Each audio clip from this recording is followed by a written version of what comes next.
دوسری طرف آپ کہتے ہیں ٹیکس آمدن بڑھانا ہوگی کہ ڈائریکٹ ٹیکسیشن کی طرف بھی جاؤ. میرا مطلب ہے کہ یہ قوم ٹیکس دینے کے قابل آپ چھوڑیں گے تو وہ ٹیکس دے گی نا. ایگزیکٹلی. اس آئی ایم ایف کے پروگرام میں رہتے ہوئے اس مالی سال میں اس آئی ایم ایف کے پروگرام پلس جو سیلاب سے جو تباہ کاریاں ہوئی ہیں یہ معیشت 2 سے 2.5% گرو کرے گی. آپ کی زراعت میں نیگیٹو گروتھ ہوگا اس 2022-23 کے مالی سال میں. تو جب آپ کی اکانومی اتنی سلو ہو جائے تو اس سلو ہوتی ہوئی معیشت کا پہیہ اگر سلو ڈاؤن ہو جائے تو وہاں سے ریونیو کہاں سے جنریٹ کریں گے. تو آپ کو زبردستی کہا جائے گا کہ مزید ٹیکس لگائیں. اس انڈسٹری کو عوام کو اتنا اوور برڈن کر دیں گے ٹیکس پہ تو یہ نہ اس کی جیب میں کوئی ڈسپوزیبل انکم بچے گا خرچ کرنے کے لیے. جب وہ خرچ ہی نہیں کرے گا تو جو انڈسٹریز والا ہے وہ پیدا کس کے لیے کرے گا. یہ اس کے اندر بلٹ ان ایسی زبردست چیز ہے جو ہمارے لوگوں کو ہمارے تو چھوٹے ڈیولپنگ کنٹریز میں لوگوں کو سمجھ میں نہیں آتا ہے. یہ آئی ایم ایف کا جو یہ پروگرام جو ہے جس کو ہم واشنگٹن کنسنسس بھی کہتے ہیں یا نیو لبرل اکنامک آرڈر بھی کہتے ہیں اس کے بڑے تباہ کن اثرات ہوتے ہیں ان ملکوں میں جو چلے جاتے ہیں آئی ایم ایف میں ایک مرتبہ غلطی سے اور اس کے بعد 40 سال 50 سال سے بھگتتے رہتے ہیں. ارجنٹینا کو لے لیں, برازیل کو لے لیں, پاکستان کو 34 سال ہو گئے ہیں. میں دعا کرتا ہوں بنگلہ دیش اور سری لنکا کے لیے کہ اللہ تعالیٰ ان کو بچائے آئی ایم ایف سے, ورنہ وہ چلے گئے تو آئندہ 30 سال اور 35 سال اور 50 سال وہ بھی بھگتتے رہیں گے. ناظرین ہماری گفتگو جاری ہے. ایک مختصر سے کمرشل بریک کا وقت ہوا ہے. ملتے ہیں اس وقفے کے بعد.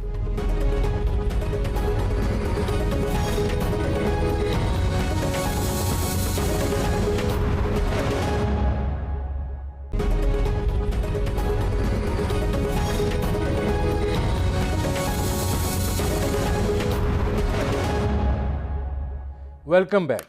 اچھا اب اس میں ڈاکٹر صاحب یہ فرمائیے گا کہ پاکستان کو جو ہے جو ہم روپے اور ڈالر کی قدر کا معاملہ ہے یہ بہت زیادہ متاثر کرتا ہے. یہ ہمارے لیے دو دھاری تلوار ہے اور یہ دو دھاری تلوار جو ہے یہ اتنے برے طریقے سے چلتی ہے کہ پاکستان کے اندر مہنگائی کا سبب بھی بنتی ہے, ہمارے جو بیلنس آف پیمنٹ سچویشن ہے اس کو بھی خراب کرتی ہے. تو ڈالر تو ہمارے پاس اتنی مقدار میں ہوئے ہی نہیں کہ ہم کوئی میرٹ کی بنیاد پر کمی ہو سکے. تو یہ جو فری فلوٹیشن ہے یہ تو ہمارے لیے زہر قاتل نہیں ہے. کچھ تو اسٹیٹ بینک کو کرنا چاہیے. اگر آپ کوئی بھی چیز اپنے ہاتھ میں نہیں رکھیں گے تو کدھر جائیں گے؟ آپ وہی بات جو میں بتانا چاہ رہا ہوں نا, آئی ایم ایف کے پروگرام کی خاص بات یا واشنگٹن کنسنسس یا نیو لبرل اکنامک آرڈر, آپ وہی چیز ٹکڑے میں پوچھ رہے ہیں. میں ان کو پورے طریقے سے جانتا ہوں, لیکن میں آپ دیکھ رہا ہوں کہ آپ وہی باتیں کر رہے ہیں. بالکل آپ صحیح سمجھ رہے ہیں. اس پروگرام کا جو اس کے آئی ایم ایف کے پروگرام کے 4 پوائنٹس ہوتے ہیں. Tight monetary policy means interest rate کو بڑھانا, ٹائٹ فسکل پالیسی مینس آسٹیرٹی کرنا اور ٹیکسز کو بڑھانا, مارکیٹ بیس ایکسچینج ریٹ مینس کرنسی کو ڈی ویلیو کرنا اور اپنی یوٹیلیٹیز کی پرائسز کو بڑھانا. یہ 4 چیز کے کی ایلیمنٹ ہے. یہ 50 سال سے یہ وقت کی قید سے آزاد ہے, یہ جغرافیہ کے آزاد ہے, قید کے آزاد ہے, یہ ملکوں کے قید سے بھی آزاد ہے. آج جو بھی ملک جائے گا یہی 4 چیز وہ کرے گا. ٹھیک ہے, یہ 4 چیز میں جو بلٹ ان چیزیں ہیں وہ معیشت کو برباد کرتی ہے. مثال کے طور پہ کہا گیا کہ آپ مارکیٹ بیس ایکسچینج ریٹ رکھیں تو کیا ہوگا؟ ڈیویلیویشن ہوگا. وہ ملک جو امپورٹ ڈیپینڈنٹ ہے, جس کی معیشت ہی امپورٹ ڈیپینڈنٹ ہے, اس کی ملک کی اکنامک ایکٹیویٹی ڈیپینڈنٹ ہے امپورٹڈ را مٹیریلز پہ, امپورٹڈ کیپٹل گڈس پہ, امپورٹڈ مشینری پہ, امپورٹڈ انرجی پہ, امپورٹڈ گیس پہ, امپورٹڈ آئل پہ. تو جب آپ ڈی ویلیو کریں گے کاسٹ آف پروڈکشن آپ کا بڑھے گا, وہ ملک کیسے آگے بڑھ سکتا ہے؟ نمبر 1. پھر ہوتا ہے ٹائٹ. جب آپ ڈی ویلیویشن کریں گے, آپ نے صحیح کہا کہ اس سے افراط زر کی شرح بڑھے گی. جب افراط زر کی شرح بڑھے گی, اس کا دوسرا پوائنٹ کہتا ہے کہ آپ انٹرسٹ ریٹ کو بڑھاؤ, ٹائٹ مانیٹری پالیسی. پھر آپ انٹرسٹ ریٹ کو بڑھاتے ہیں کہ جی ہم انفلیشن کو کٹ کر رہے ہیں. ظالموں, پاکستان میں ڈسکاؤنٹ ریٹ بڑھا کر انفلیشن کم نہیں ہوتا ہے بلکہ بڑھتا ہے. کتنا بڑھتا ہے؟ 1% ڈسکاؤنٹ ریٹ جب اسٹیٹ بینک بڑھاتا ہے 1.3% انفلیشن بڑھتا ہے 1 سال کی مدت میں. ٹھیک ہے. اس کے بعد پھر کیا ہوتا ہے؟ Tight fiscal policy. But tight fiscal policy کا کیا مطلب ہوا کہ آپ آسٹیرٹی کریں، یعنی گورنمنٹ اپنے خرچ کو کم کرے. ایک طرف گورنمنٹ خرچ کم کر رہی ہے، دوسری طرف انٹرسٹ ریٹ کو بڑھا کر ایکسچینج ریٹ کو ڈیویلیوشن کرا کے آپ نے پرائیویٹ سیکٹر کا گلا گھونٹ دیا ہوتا ہے. تو نہ پرائیویٹ سیکٹر انویسٹمنٹ کرتا ہے، نہ گورنمنٹ آسٹیرٹی کی وجہ سے انویسٹمنٹ نہیں کر سکتی ہے. تو معیشت کا اللہ کے حوالے خود بخود ہواؤں سے اوپر جانے لگے گی جب تک کہ آپ اسے انویسٹمنٹ نہیں کریں گے. اور پھر اس کے بعد ہوتی ہے کہ یوٹیلیٹیز کی پرائسز بڑھاؤ. ہر وہ کام ہوتا ہے جو آپ کا کاسٹ آف پروڈکشن کو بڑھاتا ہے. آپ کی انڈسٹریز نان کمپٹیٹو ہوتی ہے انٹرنیشنل مارکیٹ میں. اچھا، اب ڈاکٹر صاحب جب ہم یہ بات کر رہے ہیں کہ ہمیں بریدنگ سپیس مل گئی ہے، ٹھیک ہے، ایک مانیٹر ہمارے سر کے اوپر آ گیا ہے، وہ ہم پاکستان کی جو معیشت ہے اس کو مانیٹر کرے گا، اور آئی ایم ایف سے بھی پیسے آ جائیں گے. جن ملکوں کے لیے رکاوٹ تھی وہ رکاوٹ بھی دور ہو گئی، وہ پیسے بھی آپ دیں گے. آپ سمجھتے ہیں کہ اس میں حکومت کو سپیس ملے گی اس ٹائٹ مانیٹری کنٹرول میں سے کہ وہ عوام کو کوئی ریلیف جو ہے وہ دے سکے، یا اپنے صنعت کاروں کو کوئی انسینٹیو دے سکے، کوئی رعایت دے سکے کہ کچھ معیشت کا پہیہ جو ہے وہ چل پائے؟ جتنے الفاظ آپ نے بیان کیے ہیں نا، انڈسٹریز کو ریلیف دینا، عوام کی طرف دیکھنا، یہ آئی ایم ایف کے پروگرام کے ڈکشنری میں یہ چیزیں ہے ہی نہیں. یہ سب چیزیں نکال دیں جتنی بھی آپ نے باتیں کی ہیں. آئی ایم ایف کے پروگرام میں پین ہوتا ہے، عوام کے لیے پین، انڈسٹری کے لیے پین. یہ پین ہوتا ہے، اس میں ریلیف نہیں ہے. اگر اتنے سارے جو ہم پہ گزرے ہیں اس کے باوجود بھی اگر پاکستانی قوم کو سمجھ میں نہ آئے کہ یار آئی ایم ایف کے پروگرام میں جا کے کتنی تکلیف ہوئی ہے اس ملک کے عوام کو، تو پھر اس ملک کا اللہ ہی حافظ ہے جو سہنے کے باوجود بھی اس کو سمجھ میں نہ آ رہا ہو.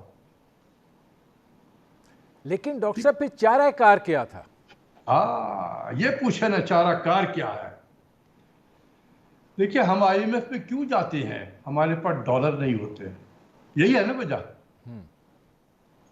تو یا ڈالر کما لو یا ڈالر کو بچاؤ، دو ہی کام کر سکیں گے نا آپ. ڈالر کہاں سے کمائیں گے؟ آپ اپنے ایکسپورٹس کو بڑھائیں، آپ ریمیٹنس آپ کے یہاں زیادہ آنے لگے، آپ فارن ڈائریکٹ انویسٹمنٹ زیادہ آپ کے ملک میں آنے لگے جو یہ ڈالر لے کر آئے گا. ڈالر بچائیں گے کہاں سے آپ؟ ایک ہی ذریعہ ہے ڈالر بچانے کا، وہ آپ اپنے امپورٹ کی طرف توجہ دیں. یہ پاگلوں کی طرح لگژری آئٹمس جو ہم امپورٹ کر رہے ہیں، اس سے کیا ملے گا آپ کو؟ یہ جتنا، یہ تو ہمارا جو کہتے ہیں نا کہ یہ میں نے کہا کہ بریدنگ اسپیس ہے، آپ کے بکٹ میں ڈالر تو آ جائے گا، آئی ایم ایف سے بھی آ جائے گا، باقی اور اداروں سے بھی آ جائے گا، لیکن جس بکٹ میں جا رہا ہے وہ چھید ہے نیچے سے، وہ لیک ہے. اس لیکیج کو روکیں. اس لیکیج کو روکنے کا مطلب ہے کہ آپ اپنے نان ایسنشل آئٹمز کو اگریسو انداز سے کرو کریں ایٹ لیسٹ 2 to 3 years، تاکہ آپ کا بیلنس آف پیمنٹ آپ کے ہاتھ میں آئے. A dollar saved is dollar earned. آپ اپنے جو پاگلوں کی طرح لوگ سمر میں باہر جا کے سیر و تفریح کر رہے ہوتے ہیں، اس کو کرو کریں آپ. ہم ہر مہینے $150 ملین اس ملک سے جا رہا ہے اس سفر میں، سیر و تفریح میں. کوئی کہیں جا رہا ہے، کوئی کہیں جا رہا ہے. یہ سارے ہمارے ایئر لائن تو ختم ہو گئے، پی آئی اے وغیرہ. یہ سارے فارن ایئر لائن سے ٹریول جب کرتے ہیں تو ٹکٹ تو آپ روپے میں پے کرتے ہیں، یہ وہ ایئر لائن والے یہاں سے ہمارے ڈالر لے کے چلے جاتے ہیں. پھر ہمارے لوگ جا کے جہاں ہوٹلوں میں ٹھہرتے ہیں کریڈٹ کارڈ کا استعمال کرتے ہیں، وہاں تو پیمنٹ کرتے ہیں. اس کی پیمنٹ کی سیٹلمنٹ کیسے ہوتی ہے؟ آتا ہے اسٹیٹ بینک میں اور ڈالر یہاں سے جاتا ہے. $150 ملین تو صرف ٹریول کی مد میں جا رہا. خدا کے واسطے اس کو بچاؤ.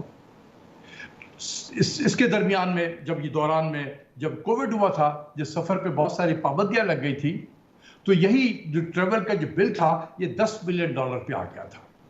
کیا ہم نہیں کر سکتے؟ پابندی تھوڑی نہیں لگا سکتے؟ اپنے گیس کے امپورٹ کو، اپنے تیل کے امپورٹ کو کرب کرو، ڈالر بچاؤ. آپ گیس کی امپورٹ کو کیسے کم کریں گے؟ گیس کے استعمال کو کم کریں. آپ کیوں نہیں ریشننگ کرتے ہیں کہ جی ہم صرف گیس کی سپلائی ہاؤس ہولڈ کو ہم نے صرف صبح 7 بجے سے لے کے 10 بجے تک گیس سپلائی کر دی ہے، اس کے بعد بند کر دیں گے ہم. پھر لنچ کے ٹائم پہ آپ 1 سے 2 بجے کر دیں گیس، یا 2 بجے سے 1 سے 12:30 سے 1:30 بجے یا 2 بجے تک کر دیں. اور پھر رات کے وقت میں آپ شام کے 7 بجے سے لے کے 10 بجے تک گیس سپلائی کریں. اس کے 2 فائدے ہوں گے.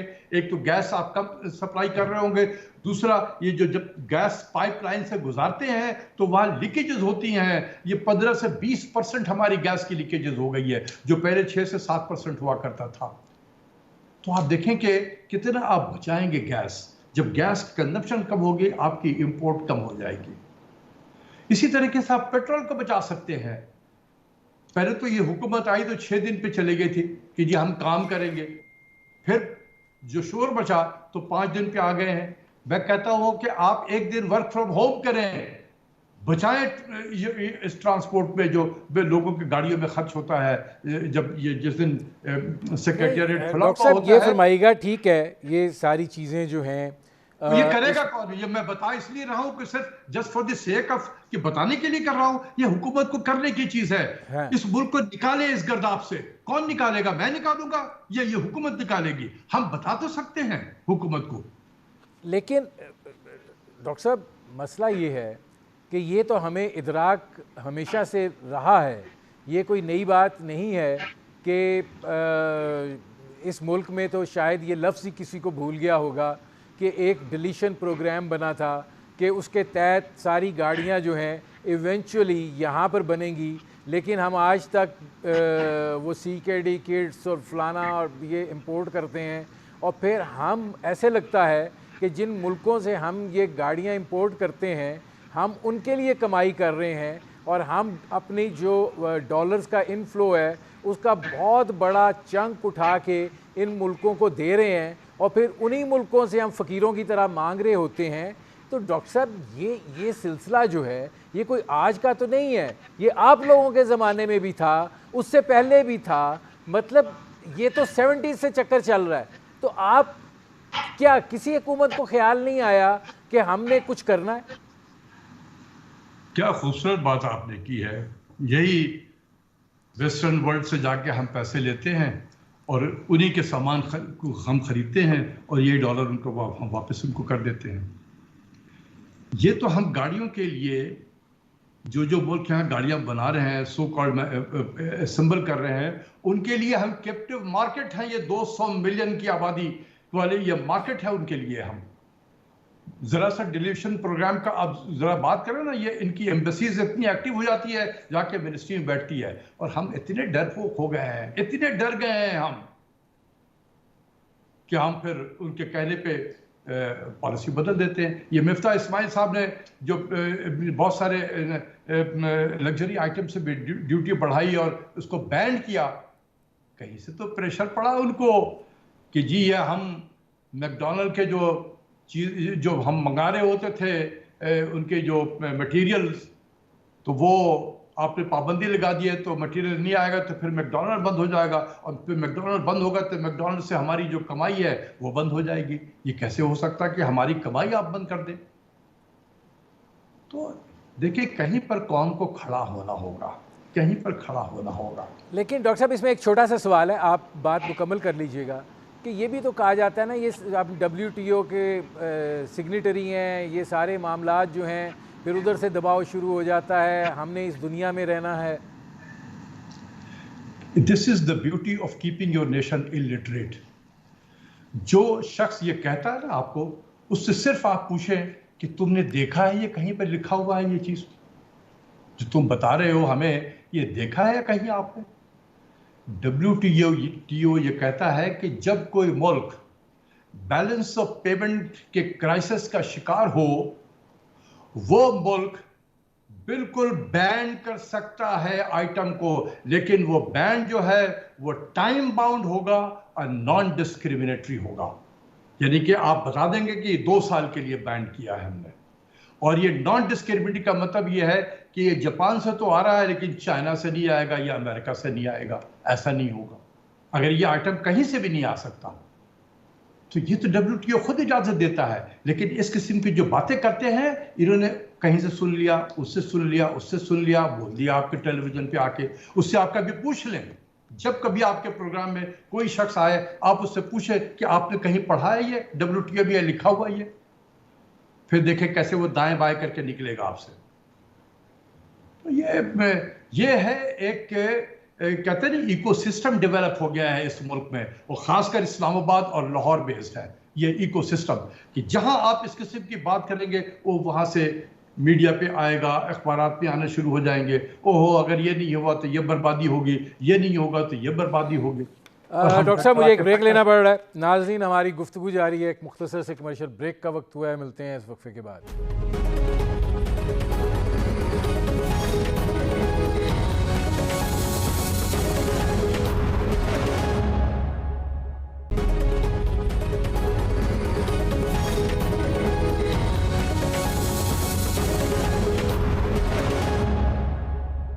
Welcome back. ڈاکٹر صاحب ذرا سیلاب والی سچویشن پہ بھی آ جائیں. یہ فرمائیے گا کہ سب سے پہلے زرعی شعبے کو اب تک کا جو ابتدائی تخمینہ ہے کوئی 1300 ارب کے لگ بھگ جو ہے وہ نقصان پہنچا ہے. مال مویشی, کھڑی فصلیں, کپاس کی فصل بہت برے طریقے سے تباہ ہوئی ہے, گنے کی فصل بہت برے طریقے سے تباہ ہوئی ہے, مکئی کی فصل تباہ ہوئی ہے, اسی طریقے سے سبزیاں جو لگی ہوئی تھیں وہ بہہ گئی ہیں. کیا اثرات آپ دیکھ رہے ہیں آنے والے 6 سے 8 مہینے میں؟ نہیں بہت, جو آپ کو میں نے پہلے بھی کہا جب میں بتا رہا تھا کہ 2 سے 2.5% سے زیادہ گروتھ نہیں ہوگا اس سال, تو میں نے یہ بھی کہا تھا کہ زراعت میں ہمارا نیگیٹو گروتھ ہوگا 2022-23 کے مالی سال میں. اور اس کی وجہ یہ ہے کہ آپ نے صحیح کہا کہ اس سال کراپ جو ہے ہمارا کاٹن کا 5.5 سے 6 ملین بیلز اگر ہو جائے تو اللہ کا شکر ادا کریں گے آپ. تو اس کا مطلب یہ ہے کہ آپ کو 8 سے 9 ملین بیلز کاٹن جو ہے امپورٹ کرنے پڑیں گے. اس کے لیے آپ کو ڈالر چاہیے ہوگا, ورنہ آپ کی فیکٹری میں کام نہیں ہوگا. پھر اسی طریقے سے آپ کے جتنے بھی چھوٹے چھوٹے کراپس کے آپ نے ذکر کیا ہے, سبزیوں کا ذکر کیا ہے, سب واش آؤٹ ہو گئے. اس کے علاوہ جہاں تک گنا اور چاول کا تعلق ہے, میرے خیال میں اس کو اتنا نقصان تو نہیں پہنچے گا, کیونکہ یہ واٹر ریزسٹنس بھی ہے اور واٹر انٹینسو کراپ بھی ہے. اس کو جتنا زیادہ پانی ملے گا یہ کراپ اتنا ہی زیادہ بہتر گرو کرتا ہے. لیکن یہ ہوگا کہ دیکھیں ہم اس وقت جو ہے سپٹمبر میں داخل ہو رہے ہیں, اور یہ 15-16 سپٹمبر سے اگلے سال کے لیے گندم کی سوئنگ شروع ہو جاتی ہے. لیکن ابھی تو پانی کھڑا ہوا ہے بہت سارے جگہوں پہ. سندھ میں پہلے بوائی کا سیزن شروع ہوتا ہے, وہاں تو پانی کھڑے ہوئے ہیں سارے. تو جب پانی سوکھے گا بائی دا ٹائم یہ ہماری جو پلانٹیشن ہے یہ ڈیلے ہو جائے گی. جب پلانٹیشن ڈیلے ہوگی, یہ نومبر سے پہلے پلانٹیشن نہیں ہو سکتی ہے, تو یہ 2 سے 3 مہینے میں تو کراپ تو تیار تو نہیں ہوگا. تو اس لیے جو ہے یہ کراپ بہت بیڈلی افیکٹ ہوگا ہمارا اگلے سال کا گندم کا کراپ بھی, کیونکہ یہ اس کی سوئنگ میں بہت دیر ہوگی کیونکہ زمین تیار نہیں ہے. تو یہ ہوگا. اسی طریقے سے اور بھی میز ویز کا ذکر کیا, تو کراپ تو بہت ہمارا نقصان ہوگا. لائیو اسٹاک بہت ہمارے بہہ گئے ہیں, اس کا امپیکٹ آپ کے کیلکولیشن میں ہوگا. Live stock and dairy sector کا جو کنٹریبیوشن ہے اس میں بھی کمی آئے گی. تو ایگریکلچر تو بہت بیڈلی افیکٹ ہوا ہے.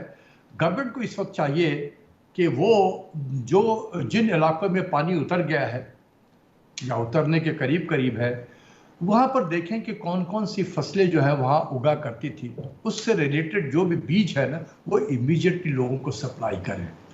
جہاں ریلیف کی باتیں ہو رہی ہیں, آپ یہ بھی ایک ریلیف کا حصہ ہے کہ ان کو بیج اس علاقے میں جو بھی وہ اس وقت اس علاقے میں جو چیزیں لگتی تھی اس کے بیج کو سپلائی کریں. کیونکہ زمین جو ہے فلڈ تو آیا ہے لیکن کے ساتھ مٹی بھی لے کر آیا ہے. یہ بڑی زرخیز مٹی ہے یہ. اس میں صرف بیج اگر آپ نے پھینک دیا, اس میں اتنی موئسچر ہوتے ہیں اس کے اندر میں مٹی میں کہ وہ پانی کی بھی آپ کو ضرورت نہیں پڑے گی. مٹی اتنی نرم ہوتی ہے کہ وہ آپ کو دھڑا دھڑ آپ کو کراپ جو ہے تیزی سے آپ کو یہ دے دے گا. تو لوگوں کے لیے بھی ایک ریلیف ہے کہ ان کو فوراً. اس میں ڈاکٹر صاحب یہ فرمائیے گا کہ فوڈ سیکیورٹی کے حوالے سے آپ معاملات کو کیسے دیکھ رہے ہیں؟ قیمتیں جو ہیں سبزیوں کی آپ دیکھ رہے ہیں، ظاہر ہے گندم کا ایشو بھی ہوگا، گندم کے گودام بھی متاثر ہوئے ہیں، ایران سے اور افغانستان سے کچھ پیاز اور ٹماٹر وغیرہ کی درآمد کی تو بات کی جا رہی ہے، لیکن ایک اوور آل فوڈ سیکیورٹی کے حوالے سے آپ کو کتنا سنجیدہ مسئلہ دکھائی دے رہا ہے؟ میں تو بہت پہلے سے یہ بات ہائی لائٹ کر رہا ہوں، خاص کر رشیا یوکرین کے وار کے بعد سے دنیا میں گندم کا ایک بحران آلریڈی آیا ہوا ہے. آپ دیکھ رہے ہیں کہ دنیا میں ہاہاکار مچا ہوا ہے. یہ یونائٹڈ نیشن اور ٹرکی اور رشیا نے مل کے یہ ایک ایگریمنٹ کیا کہ یہ یوکرین کے جو گندم ہے وہ افریقہ کے ممالک تک پہنچائے جائیں، لیکن اس کی تعداد اتنی زیادہ نہیں ہے. کسی جہاز میں 15,000 ٹن جا رہا ہے، 16,000 ٹن جا رہا ہے، ضرورت جو ہے وہ ملینز آف ٹنز کی ہے. تو گندم کا بحران تو آلریڈی ایگزسٹ کر رہا تھا. ہمارے یہاں اس سیلاب کی وجہ سے یہ بحران میں مزید جو ہے وہ اس میں بحران جو ہے وہ بڑھ جائے گا ہمارے یہاں پر.